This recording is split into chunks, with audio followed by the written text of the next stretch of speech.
Salut à tous, c'est Bérangère de Patin d'air et on se retrouve aujourd'hui dans cette nouvelle vidéo Ask. Ouais, je sais, ça fait très longtemps qu'il n'y a pas eu de vidéo Ask pour les nouveaux, enfin nouveaux ou non parmi nous, ceux qui sont arrivés les derniers mois, même peut-être la dernière année, j'ai aucune idée de quand date le dernier. Pour vous rappeler le principe, vous laissez une question en commentaire sous n'importe quelle vidéo et si c'est un sujet qui me parle, en fait il n'y a pas trop de tri qui se fait, je prends souvent comme ça vient, selon ce qui m'inspire et selon ce que je pense qui pourrait vous être utile. Quand c'est des sujets que j'ai beaucoup abordés, peut-être que je peux faire une réponse complète par écrit, mais en tout cas, ces vidéos Ask ont pour but de vous répondre en vidéo à des problématiques que vous rencontrez avec votre chien. Donc si jamais vous avez vous-même une problématique et vous souhaiteriez que je vous apporte une réponse, je vous laisse mettre en commentaire sous cette vidéo votre problématique avec votre loulou et peut-être que vous serez sélectionné pour une prochaine. Je le fais d'ailleurs jamais, mais je vous invite, si ça vous parle, à vous abonner à la chaîne YouTube, aux réseaux sociaux, à nous laisser un petit commentaire pour dire que vous êtes passé, peut-être même à mettre un like. C'est comme vous le sentez, mais en tout cas ça nous fait toujours plaisir et ça nous montre à quel point vous pouvez suivre nos aventures. Et à quel point aussi vous pouvez aimer ce qu'on vous propose. Aujourd'hui donc on se retrouve avec le Ask numéro je ne sais combien, vous le verrez dans le titre, mais on va répondre à la question de Dina qui m'a laissé un commentaire il y a à peu près un mois. Je regarde, donc j'ai pris mon petit PC pour vous lire parce que c'est assez long. Si je suis assez forte au montage, le commentaire va s'afficher en même temps que je vous le lis. Mais alors là, je suis pas certaine de mon coup, donc je ne voudrais pas vous promettre un truc que je ne sais pas faire. En tout cas, on commence. Bonjour, j'ai à peu près le même problème, parce que c'était un commentaire sous une vidéo Ask. Notre chienne dalmatienne va avoir 8 ans cette année et elle a tendance à être agressive avec les autres chiens. Particulièrement les femelles, dès qu'elle sent que c'est une femelle, elle montre les dents et saute dessus pour mordre. Elle a déclenché plusieurs bagarres et blessé plusieurs chiens, elle est extrêmement territoriale et très dominante. Les seuls chiens avec qui elle s'entend bien ou qu'elle apprécie sont des mâles qu'elle a connus quand ils étaient encore chiots et qui se sont soumis à elle. Quand elle était jeune, tout allait bien, mais elle a eu la teigne à cause d'interactions dans le parc à 5 mois. Elle a été mise en quarantaine pour son traitement, mais finalement elle a dû être isolée de toute autre interaction avec des chiens pendant 2 mois. À la guérison, son comportement n'était plus le même avec les autres chiens, en particulier les femelles. Elle a vite commencé à devenir dominante et agressive, très protectrice aussi. Nous ne savons pas quoi faire pour qu'elle arrête de provoquer des bagarres et qu'elle arrête d'attaquer sans raison apparente, surtout qu'on va bientôt déménager en ville et qu'elle va clairement croiser beaucoup plus de femelles et risquer de blesser gravement des chiens de petite taille. PS, elle déteste les enfants, les chats, les personnes trop intrusives, en somme, un gros problème de sociabilité. Il y en a des choses à dire dans ce commentaire. Merci beaucoup Dina d'avoir laissé ce commentaire. J'espère pouvoir t'apporter des pistes avec cette vidéo en tout cas. Maintenant je prends mes petites notes parce que je viens de vous le dire. Et si des professionnels passent par là, vous verrez comme moi qu'il y a énormément de choses à dire. Je vais faire de la façon la plus concise et claire possible. Mais voilà, c'est parti. Je voudrais déjà revenir sur 2 mots qui m'ont marqué. C'est comme s'ils étaient surlignés pour moi quand j'ai lu ton commentaire. C'est les mots territorial et dominante. Ceux qui me connaissent vont pas être étonnés. La territorialité chez le chien, on va commencer par ça. Les derniers faits scientifiques ont montré que le chien n'est pas forcément territorial par rapport à un lieu géographique, un jardin, une maison, mais certains pourraient plutôt être attachés à un périmètre autour de leurs humains, peu importe où les humains se trouvent, que ce soit dans la maison, au domicile ou même à l'extérieur. Bien attention avec ce mot territorial, le chien n'est pas considéré comme un animal territorial. La dominance, il y a trop de choses à dire, non là-dessus? Je ne sais pas qui t'a donné ces mots territorialité et dominance. Attention si c'est un professionnel du monde canin. Je respecte tout le monde dans le monde canin, hein, on va pas rentrer dans les débats, j'ai absolument pas la force pour ça. Je vous dis juste que moi, je ressens avec mes expériences professionnelles et personnelles de ce que j'ai appris, de ce que je pense être vrai. Je sais que quand on parle de dominance sur YouTube, sur les réseaux sociaux, ça va faire... Ça fait tout un scandale. Mon but n'est pas là aujourd'hui, mon but, et il n'a jamais été ça d'ailleurs, mais mon but c'est d'aider Dina et sa chienne à mieux se comprendre et à trouver des solutions. La dominance donc c'est pas un trait de caractère qu'on va considérer comme fixe chez le chien, mais c'est quelque chose qui peut fluctuer en fonction du contexte, en fonction de l'état de santé du chien, en fonction de l'environnement, en fonction de plein de choses. C'est pour ça que moi j'ai enlevé ce mot dominance de mon répertoire et de mes échanges avec mes clients, parce qu'on confond trop souvent cette dominance là avec la dominance qu'on connaît en fait, qui est largement utilisée, où on dit ce chien on l'étiquette dominant, comme ça au moins on a mis un mot, on sait entre guillemets ce qu'il est et il va rester dans cette catégorie, il est dominant, point barre. Pour certains ça facilite grandement le travail. Je t'avoue Dina, que si je te dis ta chienne est dominante, c'est fini. Et certaines personnes vont te proposer un protocole de régression hiérarchique qui est le fait de remettre ta chienne, entre guillemets, à sa place, entre guillemets. C'est-à-dire que tu manges avant elle, que tu passes les portes avant elle, que dans les interactions avec les autres chiens, tu fasses passer les autres chiens avant, pour lui faire comprendre, hypothétiquement, qu'elle n'est pas... Enfin, pour la remettre à une place plus basse. J'espère que c'est clair, et que je vais froisser... Enfin, je m'en fous si je froisse quelqu'un, mais... voilà. Ces protocoles de régression hiérarchique, je sais pas si c'est moi, vous me direz ce que vous en pensez. Moi, je les vois de moins en moins, et heureusement. Ça fait des catastrophes. Par contre, on va oublier donc ce terme de dominance, on va parler de motivation. C'est-à-dire que, je vais vous donner un exemple très concret. On a 3 chiennes, Bounty, Lana et Kira. Lana adore la bouffe, mais à un point exponentiel par rapport aux 2 autres. C'est-à-dire qu'une miette tombe par terre, même un oignon, comme on a vu les derniers jours, une tranche d'oignon, tombe par terre, c'est une chienne qui va se ruer dessus et qui peut être dangereuse pour les autres à ce moment-là. Parce qu'à ce moment-là, pour elle, plus rien d'autre n'existe que ce truc qui est par terre et auquel elle veut accéder en premier. Ça ne fait pas d'elle une chienne dominante, ça fait d'elle une chienne sur la bouffe, qui est plus motivée que les 2 autres, qui, elle, voit un bout de salade tomber, elle s'en fout royalement, c'est de la salade, c'est pas de la viande, c'est pas... Enfin voilà, elle s'en fout. Donc là où certains diraient « ta chienne est dominante », non, ma chienne est malade de la bouffe, clairement. Elle adore trop ça et elle est capable de générer des bagarres si cette ressource-là a le risque d'être partagée avec un autre chien ou a le risque d'être atteint par un autre chien avant elle. Donc moi, pour moi, dans ton commentaire, je vais changer ces mots dominance et territorialité. Territorialité, on va en reparler pour le côté protection. Dominance, on va parler de motivation. Je ne sais pas dans quel domaine ça s'applique, on ne l'a pas ici dans ton commentaire, si c'est dans le jeu, si c'est dans les interactions, je ne sais pas. Mais en tout cas, pour moi, le chien qui arrive, qui est dominant et qui veut dominer le monde entier, n'existe pas. Désolée, je dis des choses qui fâchent, 2022, l'année des choses qui fâchent. Mais en tout cas, je suis obligée de le dire comme je le pense et je suis obligée de le dire comme aussi les études scientifiques le montrent, et comme... alors oui, évidemment, j'emploie pas des termes scientifiques parce que mon but, c'est que ce soit accessible à tout le monde, mais je le dis aussi comme je le dirais, et comme on le dirait avec Jérémy, quand on est en clientèle et qu'on nous dit qu'un chien est dominant, on ne veut pas étiqueter un chien dominant, parce que pour nous, ça n'existe pas, et parce que ça réduit énormément la possibilité de travail. Si vous vous dites que votre chien est dominant, comme je vous l'ai dit, la solution est simple. On l'enlève de sa place de dominant, et point barre. Mais pour moi, le chien ne fonctionne pas comme ça. Pour moi, le chien, c'est pas ça du tout, et c'est bien plus que ça. C'est énormément plus que ça, un chien, qu'une question de dominance ou de soumission. Un chien, c'est un être complexe, c'est un être avec des sentiments, c'est un être social, c'est un être aussi pacifique. Donc, si tu as une chienne, comme tu le dis, on n'a pas son petit nom à ta chienne. Si ta chienne provoque des bagarres, et là aussi, j'aimerais bien savoir ce que tu veux dire derrière provoquer des bagarres, mais on va en reparler.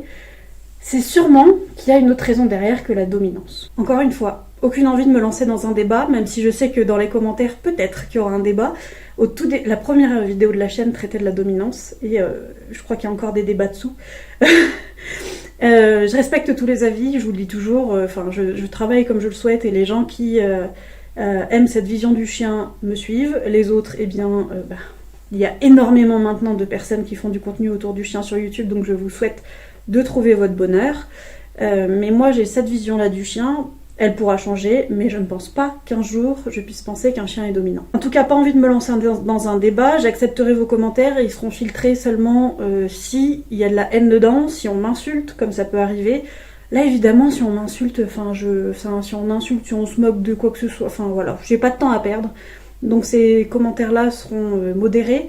Mais sinon, s'il y a un débat construit, machin, je ne suis pas contre. Je vous assure que j'ai peut-être pas le temps de répondre à tous les débats, mais voilà, on verra bien comment ça se passe. Pour moi, quand je relis ton commentaire, on a la cause plus ou moins de ce comportement et de ce changement de comportement qui, tu l'expliques, est sa teigne qu'elle a eue à 5 mois et où elle a été isolée pendant 2 mois. 5 mois, c'est l'âge où le chien a besoin d'interaction, où il apprend, il continue d'apprendre à parler chien, où il continue à se créer des choses positives, des souvenirs positifs et faire des associations positives avec son environnement, pas qu'avec les chiens, avec tout son environnement.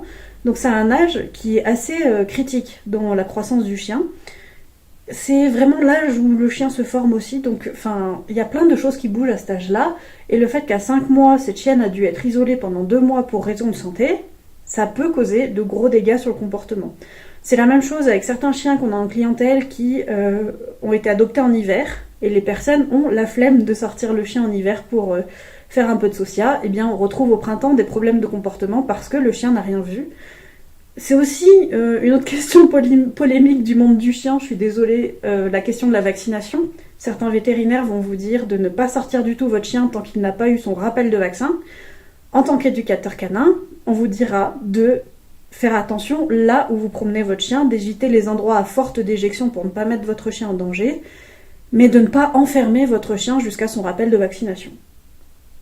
Je ne suis pas vétérinaire, je ne suis pas pro de la santé animale, je suis désolée si des vétérinaires qui passeront par là ne seront pas du tout d'accord, je vous propose de laisser votre avis en commentaire si vous le souhaitez, mais pour moi, on ne peut pas enfermer un animal, alors la teigne et tout ça c'est d'autres raisons, mais pour la vaccination, pour moi, on peut sortir son chien en faisant attention à où on le sort pour ne pas le mettre en danger, mais l'enfermer jusqu'au rappel, pour moi, c'est criminel. On va donc se concentrer sur cette cause pour ne pas prendre de raccourcis de dominance et de territorialité, parce que je veux aller un peu plus loin que ça, même si c'est une vidéo et que je pourrais pas apporter toutes les solutions ici, et que j'ai pas toutes les informations, je tiens à dire à Dina, et à vous si ça peut vous aider, ce que j'en pense, et voilà, aller plus loin que l'étiquette dominance. Comme je te l'ai dit, Dina, savoir ce que ça veut dire déclencher des bagarres pour toi, c'est très important. Si tu as déjà filmé ce genre d'interaction, c'est aussi très intéressant si tu peux me les envoyer, si tu veux qu'on échange ensemble tout simplement. Et si ça vous arrive, filmer votre chien pendant des problématiques de comportement, c'est très enrichissant. Donc n'hésitez pas, et pour vous permettre de regarder vous, seul ou avec un professionnel, ou si vous avez besoin, n'hésitez pas à me les envoyer, pour avoir un avis extérieur, mais en tout cas, comme ça on peut voir ce qui se passe directement. Parce que déclencher une bagarre, ça veut tout et rien dire. Ça peut être un chien, là tu me l'as dit je crois, elle montre les dents et saute dessus pour mordre. Ça doit être ça, déclencher la bagarre pour ta chienne. Pour d'autres chiens, ça peut être un regard de travers, pour d'autres chiens, ça peut être un grognement, pour les autres, ça peut être la présence d'une ressource au milieu, où là, le chien se met sur la ressource et plus personne ne peut s'approcher. Enfin, ça peut être plein de choses. En tout cas, ta chienne me fait penser à un chien qui n'arrive absolument pas à gérer les interactions, voire à gérer ses émotions. Et qui n'a peut-être pas appris ou pas fini d'apprendre le langage canin, qui ne sait pas s'en servir et qui du coup ne comprend pas les autres. Et quand on se comprend pas, et ben ça part automatiquement au conflit chez le chien parce que certains chiens vont communiquer quelque chose et ta chienne ne va pas savoir l'interpréter, donc ne va pas réagir en conséquence. Donc on est un peu dans une escalade, un peu de la violence. Je ne sais pas si ce que je te dis là te parle, mais si c'est pas le cas, je te laisse dans la barre d'informations le livre qui est la Bible dans ce domaine, qui traite des signaux d'apaisement. J'ai fait aussi quelques vidéos sur ce sujet, je te les laisserai dans la barre d'infos, mais en tout cas les signaux d'apaisement c'est la base pour apprendre comment communique son chien. En sachant comment communique ton chien, tu vas avoir l'accès à un tout autre monde du chien, qui s'éloigne radicalement des idées de dominance, qui est complètement à l'opposé et qui te montre comment un chien communique tout court, parle avec les autres, réagit avec son environnement, et tu vas pouvoir détecter chez ta chienne déjà si elle a ce langage, et chez les autres comment ils parlent à ta chienne et par quels moyens ils essayent de lui faire comprendre les choses. Ce langage peut s'apprendre à tout âge, par contre il faut prendre le temps de le faire, et ta chienne peut très bien récupérer ce langage, peut très bien petit à petit reprendre confiance en elle et communiquer avec les autres de façon plus apaisée. Pour aider cette chienne, dans un premier temps, c'est évident qu'il faut travailler en méthode positive. Si vous êtes là, vous le savez déjà, mais je préfère la répéter quand même, parce que la dominance ne fait pas partie, par exemple, des méthodes positives. Et par pitié, on va éviter tout ce qui est immersion. L'immersion, c'est le fait de placer un chien qui a un problème de comportement au milieu d'un groupe d'autres chiens, ou même avec un seul autre chien, et de le forcer au contact, ou qu'un autre chien lui fonce dessus pour lui apprendre ce qu'est la vie. Plutôt pour le briser, hein, parce que même si sur le coup vous pouvez avoir l'impression que ça fonctionne, après c'est très souvent qu'on a des retours de bâton et qu'en fait le comportement du chien s'est aggravé parce qu'il a eu cette expérience traumatisante et que sur le moment il est en impuissance acquise, c'est-à-dire que peu importe ce qu'il fait, il sait que ça n'aura aucune solution, donc il arrête d'agir et il se laisse faire parce qu'il sait qu'il ne peut rien faire. Donc cette situation-là, elle arrive très souvent dans le cas de l'immersion, quand on force le chien à un contact, quand on force le chien à se mettre directement en relation avec un autre et qu'on ne l'écoute pas, eh bien le chien va rester stoïque, ce qui peut donner l'impression que le comportement est réglé. Eh ben, magie de l'éducation canine, c'est absolument pas réglé. C'est absolument pas réglé, et après, on récupère en éducation des chiens qui on doit travailler d'encore plus loin parce qu'il y a eu cette expérience hyper traumatisante pour le chien qui s'est passée entre-temps. J'ai besoin peut-être de le répéter, mais c'est pas une généralité que je fais là, mais pour moi, l'immersion, c'est un truc qui est vraiment, vraiment, vraiment à éviter. Petit point sur le mot protecteur. Pour moi, quand on me dit qu'un chien fait de la protection, j'entends mon chien manque de confiance en lui. Parce que souvent, les chiens qui ont ce côté protecteur le sont envers eux-mêmes. Parce que là, en plus, il y a eu, j'ai l'impression, beaucoup d'expériences négatives.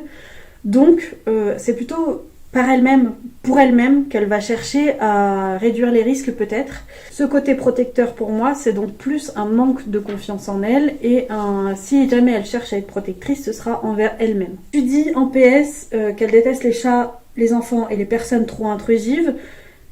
Ça peut aussi s'expliquer par cette période de pause, parce que j'imagine qu'elle n'a pas vu d'autres chiens, mais qu'elle n'a vu personne, en fait, à part sa famille, et peut-être des sorties hyper réglementées dans le jardin ou juste à côté. Et cette période a pu faire que ta chienne a été très mal à l'aise avec tout type d'interaction, et pas seulement avec les autres chiens. De plus, chat, personnes trop intrusives, enfants. Enfants, ce sont souvent aussi des personnes trop intrusives avec les animaux. Bon, à 31 ans, je suis aussi des fois trop intrusive avec des chiens dans la rue. Hein.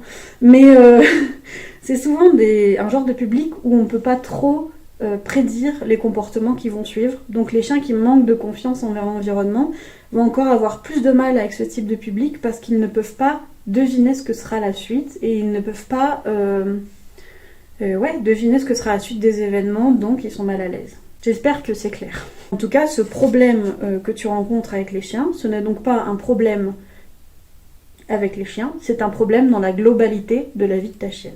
Maintenant, comment travailler ça? Je vois qu'au niveau du tournage, j'en suis presque à 20 minutes. Je suis désolée, cette vidéo va être longue, mais en même temps, je suis pas désolée parce qu'on est là pour ça. On est là pour vous apporter des choses, donc on continue. Comment on travaille ça? Premièrement, en positif. Tu oublies tous les éducateurs canins qui vont te parler de dominance, de territorialité, de régression hiérarchique, d'immersion. J'ai envie de dire d'autres mots, mais il y a des personnes qui pourraient se sentir visées, donc on va éviter. Les méthodes miracles, ça n'existe pas. Donc, ou alors, s'il y a une méthode miracle qui existe et en positif, s'il vous plaît, envoyez-la moi dans les commentaires. Je veux bien. Oublie tout ce genre de personnes-là qui va vouloir mettre ta chaîne dans une catégorie où elle n'est pas forcément, et t'apporter des solutions qui n'en sont pas forcément non plus. Donc premier temps, on travaille en positif. Pour trouver un éducateur canin en positif, vous avez 2 référencements que je conseille, la Team Capdog sur Facebook et le MFEC, je vous mettrai les liens dans la barre d'informations.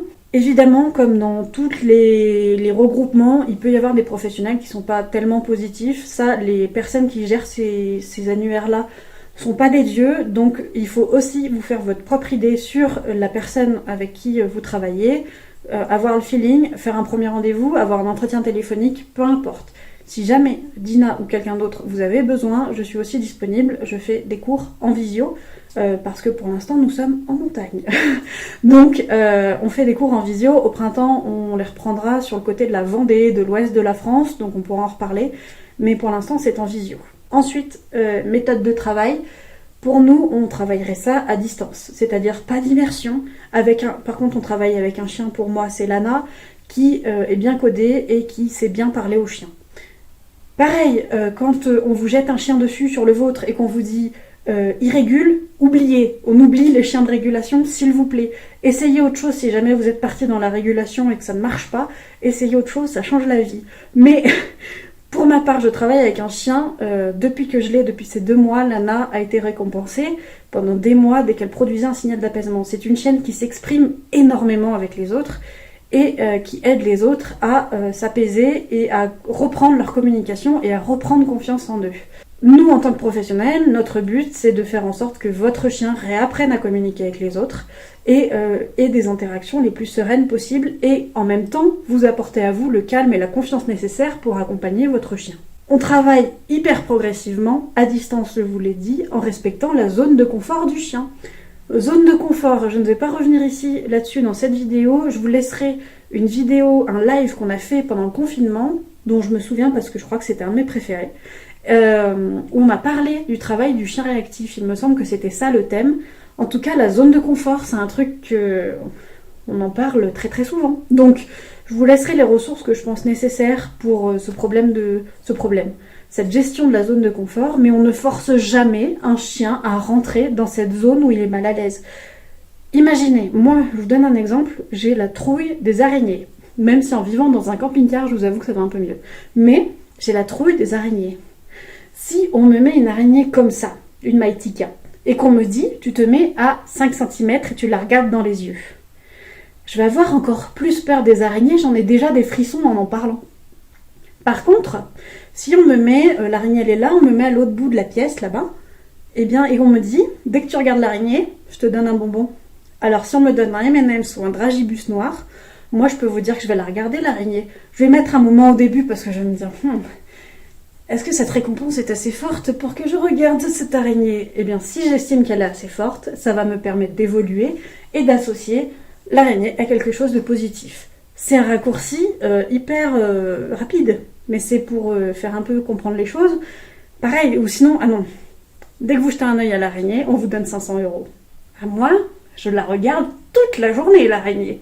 Mais alors, toute la journée, et je pense que vous aussi. Ensuite, en apprenant toi-même à lire les signaux d'apaisement, parce que là aussi, je vous dis qu'il n'y a pas de solution miracle, parce que si on veut que son chien change de comportement, l'humain doit travailler main dans la patte avec son chien, patte dans la main plutôt. D'apprendre vous-même les signaux d'apaisement vous aidera à faire en sorte de comprendre votre chien, que ce soit envers les autres chiens, envers vous. Le chien communique tout le temps, donc ça vous servira dans la vie globale et pas que dans les problèmes de comportement. C'est très très important de le comprendre. Encore une fois, il y a le livre et les ressources que j'ai pu produire sur le sujet dans la barre d'information. Ensuite, en donnant confiance en elle, à cette chienne. Si elle réagit comme ça, il y a de grandes chances que la confiance en soi ait été gravement touchée. Peut-être que certains vont rire, mais pour moi c'est important qu'un chien ait confiance en lui, que se sente bien dans ses pattes pour avoir un comportement plus adapté en société. Un chien qui n'a pas confiance en lui et qui a peur de tout le monde et de ses propres réactions sera un chien qui aura potentiellement un comportement de réactif. Pour donner confiance en son chien, je propose toujours des petits exercices à côté du travail de comportement, parce que le travail de comportement c'est quelque chose qui peut être lourd et fatigant pour le chien. Donc on s'amuse à apprendre des petits tours au chien, on reprend des petits apprentissages comme le rappel ou la marche en laisse. C'est des choses qui vont vous prendre 2-3 minutes par jour, mais qui vont travailler votre relation, la confiance du chien qu'il a en lui, la confiance qu'il a en vous. Enfin voilà, c'est tout bénef et il n'y a pas de raison de s'en passer. Pour le travail, je suis allée très rapidement en disant il y regarde, on le récompense. Je vous invite encore une fois à regarder le live que j'avais fait sur les chiens réactifs pour mieux comprendre plus en détail, parce que là, on va approcher des 30 minutes de vidéo et ça risque de faire long, je risque de vous noyer. Donc si le sujet vous intéresse et que vous voulez approfondir, je vous laisse tout, encore une fois, dans la barre d'informations. Ensuite, s'assurer que les besoins sont respectés au maximum. J'en parle un peu loin dans la vidéo, mais parce que pour moi, il y a une urgence comportementale. Mais c'est évident que si votre chien n'est pas stimulé, n'a pas de sortie, n'a pas... Enfin, vous voyez ce que je veux dire quand je veux dire respecter les besoins, c'est que le chien a besoin d'une certaine hygiène de vie, et pour lui permettre d'avoir un mental stable, un physique stable, des émotions stables. Donc c'est très important de faire en sorte que son chien ait ses besoins assouvis. Je vous laisserai dans la barre d'information la pyramide des besoins si je la retrouve, pour vous expliquer les besoins de la base jusqu'au plus haut des besoins du chien, mais il faut les respecter un maximum pour que votre chien soit le moins réactif possible, du moins pour l'aider à gérer tout ça. Évidemment, c'est pas juste en respectant ses besoins qu'on va changer les choses. Pareil, le temps n'arrange rien, quoique je crois que ta chienne a déjà 8 ans, oui, elle va avoir 8 ans, donc tu as pu remarquer que le temps n'arrangeait rien, mais si jamais c'est votre cas sur un chien plus jeune, le temps n'arrange rien. Donc au contraire, le chien se récompense et pense que ce comportement dérangeant peut être quelque chose de normal. Donc c'est très important de l'aider et de ne pas se dire « le temps fera les choses ». Ensuite, en apprenant le port de la muselière, ça m'inquiète un peu ta phrase « elle va croiser beaucoup plus de femelles et risquer de blesser gravement des chiens de petite taille ». D'ailleurs, on n'est pas revenu sur le fait que ce n'est que par rapport aux femelles. Donc regardez aussi s'il n'y a pas un passif avec les femelles qui expliquerait ce comportement-là maintenant. Risquer de blesser gravement des chiens de petite taille, on ne prend pas le risque de blesser un chien. On ne prend pas ce risque. Et pour ne pas prendre le risque, on apprend la muselière, le port de la muselière. Oui, ça peut être pénible. Je suis d'accord, ça peut être pénible de museler son chien, ça donne une mauvaise image de son chien dans la rue, surtout que c'est un dalmatien, généralement associé au soin dalmatien et tout ça, donc c'est un chien qui a une image un peu sympa. Mais non, en fait, prenez une muselière sympa rose fluo, comme l'a fait une des personnes que je suis il y a quelques années sur une Rottweiler. La muselière rose fluo, quitte aussi à taguer sur la laisse, avoir un canicode. Je vous laisse dans la barre d'information les canicodes, qui sont des petits écriteaux marqués « Je suis réactif, ne m'approchez pas, peu importe ce que tu mets », mais pour prévenir à distance que ta chienne n'a pas un comportement adapté pour le moment avec les autres chiens. C'est pas du racisme canin, c'est le fait de prévenir les autres qu'il peut y avoir un accident. Parce que quand on a un chien qui a un problème de comportement, ou même qui n'a juste pas de rappel, on ne prend pas le risque de voir son chien foncer sur un autre. Les gens qui lâchent leur chien et qui disent aux autres « Il est gentil, tout va bien !» Non, non.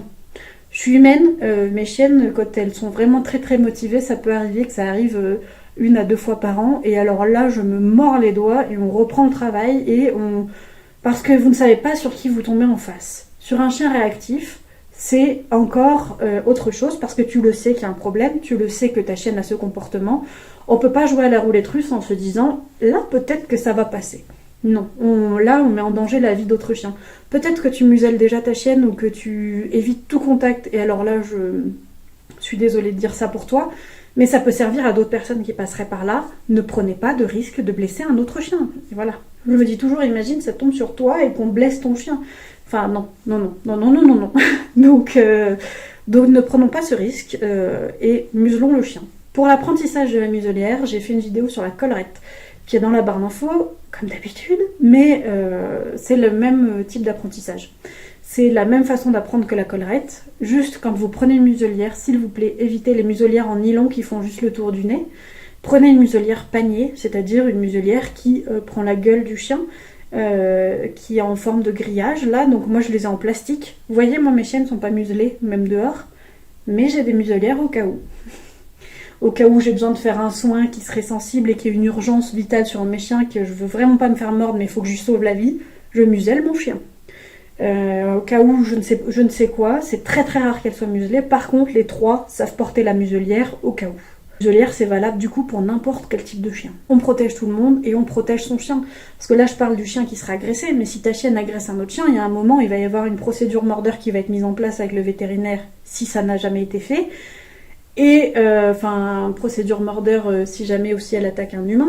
Donc non, on prend pas le risque de mettre les autres et son propre chien en danger. Je te propose aussi de vérifier la piste vétérinaire, même si là on a une cause comportementale qui expliquerait son comportement. C'était très français.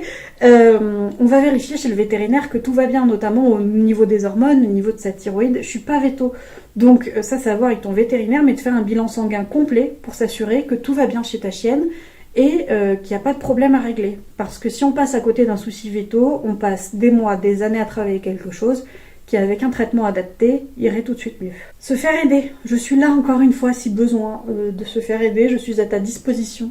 En MP, en mail, dans les adresses que tu trouveras en barre d'information. J'ai jamais autant dit barre d'information que dans cette vidéo. Mais en tout cas, je suis là pour ça. Donc, je ne sais pas si tu me contacteras à la suite de cette vidéo, mais en tout cas, je suis là pour t'écouter et vous écouter si vous avez besoin de conseils. Ensuite, s'attendre à des semaines de travail. Je suis désolée, je l'ai dit, la solution miracle pour moi n'existe pas. Si elle existe, je veux bien la connaître, parce que je veux bien l'avoir aussi. S'il y a un secret qui tourne dans le monde du chien et que je suis pas au courant et que c'est miraculeux, je veux bien être au courant. Mais en tout cas, s'attendre à des semaines de travail où en fait tes émotions et comportements de ton chien vont faire ça. Et c'est normal. C'est normal. C'est pénible, mais c'est normal. C'est pénible sur le moment, mais c'est des semaines de travail pour au final être tranquille après pendant des années. Personnellement, sur Bounty, j'allais dire qu'elle est là, mais vous ne la voyez pas, elle est dans le canapé, tranquillou.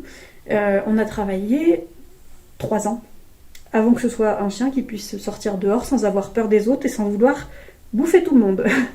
Donc c'était une chienne qui devait être euthanasiée quand je l'ai récupérée, donc à cause de son comportement. Donc ça peut mettre du temps. Surtout que moi je suis partie de zéro au niveau des connaissances. Maintenant je trouve qu'on a beaucoup plus de connaissances accessibles en ligne notamment. Et beaucoup plus aussi de professionnels formés et informés. Moi j'ai dû me débrouiller toute seule parce que je n'avais pas trouvé de professionnel avec qui ça passait à l'époque.